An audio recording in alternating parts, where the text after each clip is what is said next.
नमस्कार दोस्तों, AWS में आपका स्वागत है। लेसन प्लान के इस एपिसोड में आज का विषय है विज्ञान। प्रकट तंत्रिका तंत्र है और कक्षा 8 है। कालांश और अवधि विद्यालय के नियमानुसार होगा। तो दोस्तों, किसी विषय को पढ़ाने के लिए हमारे पास दो उद्देश्य होने चाहिए और विषय में भी ऐसे दिए होते हैं जिसके दो उद्देश्य होते हैं। एक सामान्य होता है, दूसरा होता है विशिष्ट। सामान्य में 5 से 6 पॉइंट होना अनिवार्य है, क्योंकि एक संपूर्ण लेसन प्लान, एक बढ़िया सा लेसन प्लान बनाने के लिए आपको 5 से 6 पॉइंट होना बहुत अनिवार्य हो जाता है आपके लेसन प्लान में। तो एक एक पॉइंट करके देख लेते हैं। छात्रों में वैज्ञानिक और वास्तविक दृष्टिकोण जो होता है विकसित करना है। जैसे कि विषय के प्रति जो उसमें वैज्ञानिक पक्ष होते हैं, उनके वास्तविक दृष्टिकोण होते हैं, वो छात्रों के अंदर विकसित करना है। एक अध्यापक का, जैसे एक अध्यापक उनको पढ़ाते समय उनके दिमाग में इतना लक्ष्य होना चाहिए कि इस विषय में जो प्रकरण लिया गया है बच्चों के अंदर में इसकी जो दृष्टिकोण है, वास्तविक दृष्टिकोण, उसके अंदर विकसित कर देना। इसके बाद आता है दूसरा पॉइंट है जीव विज्ञान के आधारभूत कौशलों का विकास करना। तीसरा पॉइंट आता है जो विश्लेषण, सोचने समझने के कारण बताने तथा तर्क करने की योग्यता विकसित करना। छात्रों में गहन निरीक्षण व प्रयोग करने की योग्यता विकसित करना। छात्रों में जीव विज्ञान के प्रति रुचि जागृत करना है। छात्रों के दैनिक जीवन में जीव विज्ञान की उपयोगिता को बताना है। इस प्रकार से विशिष्ट उद्देश्य को 3 भागों में बांटा गया है। एक होता है ज्ञानात्मक उद्देश्य, दूसरा होता है भावात्मक या बोधात्मक उद्देश्य, तीसरा होता है मनोगत्यात्मक, कौशलात्मक और साइकोमोटर, इन नामों से जानते हैं। तो ज्ञानात्मक उद्देश्य हो, बोधात्मक हो या फिर मनोगत्यात्मक, कौशलात्मक हो, तो वहाँ उस उद्देश्य में भी कम से कम 3 पॉइंट होना चाहिए। आइए देखते हैं। जैसे कि ज्ञानात्मक में होता है छात्र किसी भी विषय के बारे में, प्रकरण के बारे में जानता है। जैसे यहाँ पे है, छात्र तंत्रिका तंत्र के अर्थ को जान सकेगा, छात्र तंत्रिका तंत्र के कार्यों को जान सकेंगे, छात्र तंत्रिका तंत्र के प्रकारों को भी जान सकेंगे। इस प्रकार से बोधात्मक प्रश्न, बोधात्मक जो होता है उद्देश्य कौन सा है, छात्र तंत्रिका तंत्र को समझ सकेंगे, छात्र तंत्रिका तंत्र के प्रकारों को समझ सकेंगे, छात्र तंत्रिका तंत्र के कार्यों को समझ सकेंगे। प्रयोगात्मक उद्देश्य आता है, यानी इसमें क्या है, छात्र तंत्र, इसमें बच्चा इम्प्लीमेंट मतलब अप्लाई करने लगता है। जैसे कि छात्र तंत्रिका तंत्र के प्रकार प्रश्नों को हल कर सकेंगे, छात्र तंत्रिका तंत्र के विषय में व्याख्या कर सकेंगे। इस प्रकार से ये है। इसको पढ़ाते समय जिन चीज़ों की आवश्यकता पड़ी होगी उसको शिक्षण सामग्री में लिखेंगे। जैसे हो सकता है इसमें चाक, डस्टर, चाक हो गया, डस्टर हो गया, संकेतक हो गया, लपेट श्यामपट्ट हो गया, यानी रोलर बोर्ड, इन सब की मदद से आप पढ़ाए होंगे। अगर इन सबको पढ़ाते समय आपको किसी मॉडल या चार्ट की ज़रूरत होगी तो उसको भी लिखना पड़ेगा। पूर्व ज्ञान, छात्र तंत्रिका तंत्र के बारे में सामान्य जानकारी रखते हैं। इसके बाद प्रश्न आता है आगे, प्रस्तावना प्रश्न, जिसमें 3 कॉलम होता है। क्रम संख्या, छात्र अध्यापक और क्रिया, जिसमें छात्र अध्यापक प्रश्न पूछता है।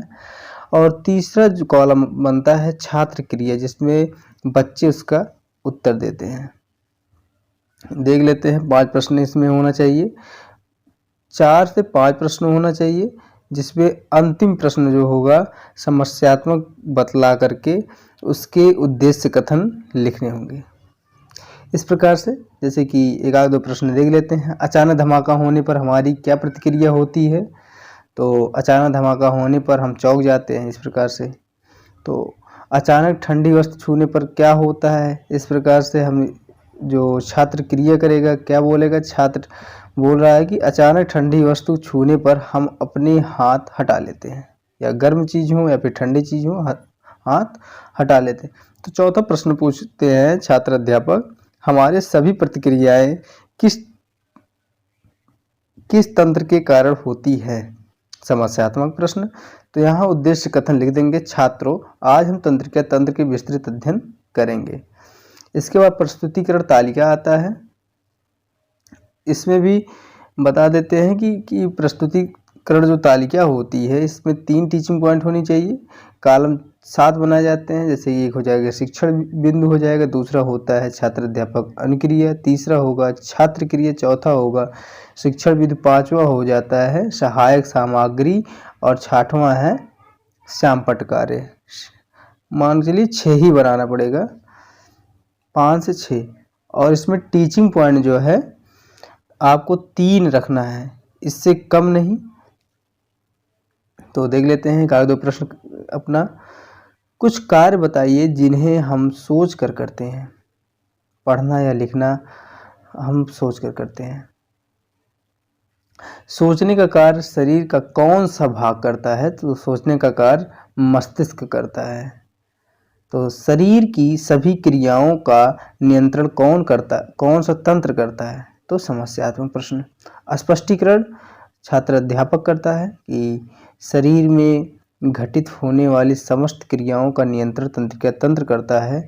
इस तंत्र के 3 मुख्य भाग हैं, मस्तिष्क हो जाता है, रीढ़ रज्जु हो जाता है, तंत्रिकाएं हो जाती हैं। इस प्रकार से तंत्रिका तंत्र जो होती कोशिकाओं को बनाते हैं, कोशिकाओं से बनते हैं। इन कोशिकाओं की लंबाई मीटर तक हो सकती है। समस्त ऐच्छिक क्रियाओं का निर्णय मस्तिष्क करता है। इस प्रकार यहाँ पे एक चार्ट का प्रयोग किया गया था इस लेसन प्लान में। तो मिनिएचर यहाँ पे आप सहायक सामग्री के रूप में लगा देंगे। और एक चीज़, शिक्षण विधि में यहाँ पे स्पष्टीकरण विधि लिखना होगा और ऊपर प्रश्नीकरण विधि, प्रश्नोत्तर विधि। ठीक है, तो इसमें जो स्पष्टीकरण में आप देखे होंगे जो कि मुख्य बातें हैं उसको श्यामपट्ट कार्य में लिखेंगे। तो दूसरी टीचिंग पॉइंट की तरफ बढ़ते हैं। रीढ़ रज्जु क्या है? मनुष्य के पीछे यानी पीठ के सहारे सीधे क्यों खड़ा हो जाता है? तो इस प्रकार देखेंगे तो मनुष्य रीढ़ की हड्डी के कारण सीधा खड़ा हो जाता है। इस प्रकार से हृदय का धड़कन किस प्रकार क्रिया करती है? तो अनैच्छिक क्रिया होती है। तो तीसरा प्रश्न होता है कि जो कि समस्यात्मक होता है, इसमें बच्चे उत्तर नहीं दे पाते तो वहाँ पे लिखना पड़ेगा अस्पष्ट उत्तर। यहाँ पे अस्पष्ट ना लिख करके समस्यात्मक प्रश्न लिखा गया है, तो यहाँ पे समस्यात्मक नहीं अस्पष्ट होना चाहिए। इसके बाद स्पष्टीकरण करेंगे छात्र अध्यापक। स्पष्टीकरण में जो मुख्य बातें होंगी श्यामपट्ट कार्य पे लिखा जाएगा। और शिक्षण विधि में ये प्रश्नोत्तर विधि और स्पष्टीकरण विधि जरूर लिखना है। व्याख्यान विधि हो, स्पष्टीकरण विधि। तीसरा टीचिंग पॉइंट तंत्रिकाओं के प्रकार जो कि तीसरा पॉइंट और अंतिम पॉइंट है। जोर की ध्वनि आपको कैसे सुनाई पड़ती है? तो जोर की ध्वनि मतलब कैसे सुनाई पड़ती? कानों से सुनाई पड़ती, श्रवण तंत्रिकाओं से। तो आँखों के आगे हाथ हिलाने से पलक क्यों झपक जाती है? तो इस प्रकार नेत्रों की तंत्रिकाओं के कारण पलकें झपक जाती हैं। इस प्रकार तंत्रिकाएं कितने प्रकार की होती हैं? तो अस्पष्ट उत्तर। इनके भी स्पष्टीकरण छात्र अध्यापक करेंगे। और विधि में प्रश्नोत्तर विधि, स्पष्टीकरण विधि। इस प्रकार से श्यामपट्ट कार्य में जो मुख्य बिंदु होंगे इसको लिखना है। इसके बाद चलते हैं मूल्यांकन प्रश्न। मूल्यांकन प्रश्न में कम से कम 4 से 5 प्रश्न पूछे जाएंगे जिनका उत्तर श्यामपट्ट कार्य पर लिखना है। एक बात और है कि जो 4-5 प्रश्न पूछे जाएंगे इस लेसन प्लान के इस प्रकरण से ही पूछे जाएंगे, इससे बाहर का क्वेश्चंस नहीं होना चाहिए। इसके बाद आते हैं कक्षा कार्य निरीक्षण। कक्षा कार्य निरीक्षण में इसमें छात्र अध्यापक जो है छात्रों को उत्तर लिखने मतलब उत्तर को अपने अभ्यास पुस्तिका पर लिखने का आदेश देंगे और स्वयं निरीक्षण करते हैं। पुनरावृत्ति प्रश्न में इसमें प्रश्न भी जो जितने भी रहेंगे ये लेसन प्लान की से ही लिए जाएंगे, बाहर से इसी लेसन प्लान से लिए जाएंगे, कोई बाहर से नहीं प्रश्न लेना है। जिसमें प्रश्न कैसे लिए जाएंगे, तो इसके लिए टिक द करेक्ट आंसर होगा, और टिक द करेक्ट आंसर होगा, फिल इन द ब्लैंक होगा, ट्रू एंड फॉल्स होगा, और मैच द फॉलोइंग, ऐसे प्रश्न लिखने हैं। इसके बाद गृह कार्य में कम से कम शब्दों में गृह कार्य देना है, और जो कि इसी लेसन प्लान से रिलेट करके हो। इस प्रकार से अगर हमारा लेसन प्लान आपको अच्छा लगा हो तो लाइक शेयर सब्सक्राइब करिएगा।